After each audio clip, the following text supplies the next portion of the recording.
भारतनि सान्थ्रिया उदखारिनि हेंथायै जेब्लाबो गेजेन नङा। बे थांखि आरो नोजोरा भारतनि सान्थ्रिनि। दिनै भारतनि रैखाथि हान्जाया उदखारिनि हेंथायै मोनसे गिदिर जाफुंसारदों। जम्मु काश्मीरनि पुन्चआव साथाम उदखारिफोरखौ रैखाथि हान्जाया गावथारनो हादों।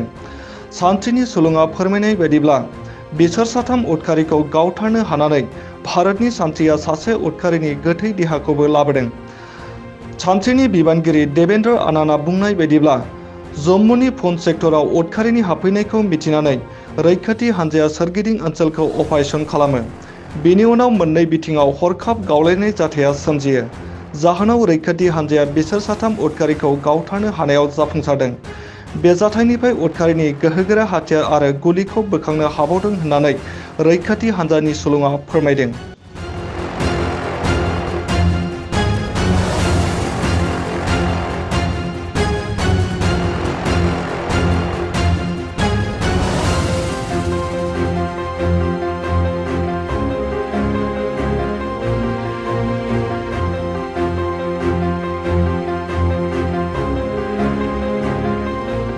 फै बयबो फै जमदुवार दख'रानि थाखाय मोनसे फोसावथाय। गसाइगाव महकुमानि सिङाव थानाय जमदुवार दख'रा एबसुआ सानथामनि हाबाफारिजों गाजा गोमजायै 5थि खेब बोसोरसालिया जथुम्मा खुंफुंगोन। फैगौ नबेम्बर दाननि 6, 7 आरो 8 खालारखालि सानथामनि मेहेरगोनां हाबाफारिजों गाजा गोमजायै खुंफुंगोन। मख'नो गोनांदि खुंफुंनो गोनां जथुम्मायाव बायदि मेहेरगोनां आयदाफोरबो लाफानाय जादों।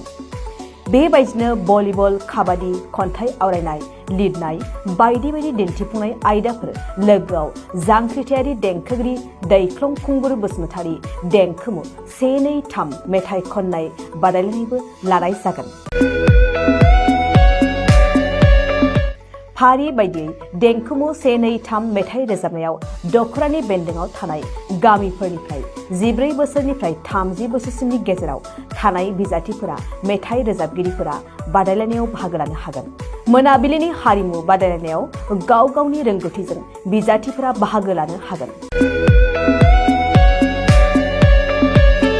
एक्जिबिशन दिन्थिफुंनायखौ 6 नबेम्बरनिफ्राय जोबजासिम नुनो मोनगोन। 6 नबेम्बरनिफ्रायनो भलिबल आरो काबादि गेलेनाय बादायलायनाया जागोन। 8 नबेम्बर 2022 इं अक्ट' खालारखालि हारिमु मोनाबिलियाव मिस्टार प्रेक्टिकेल बसुमतारी आरो मिस दीप्ति बसुमतारी मोननि गाबगोनां हारिमु आरो फेस्ला दिन्थिफुंनायखौ नुनो मोनगोन।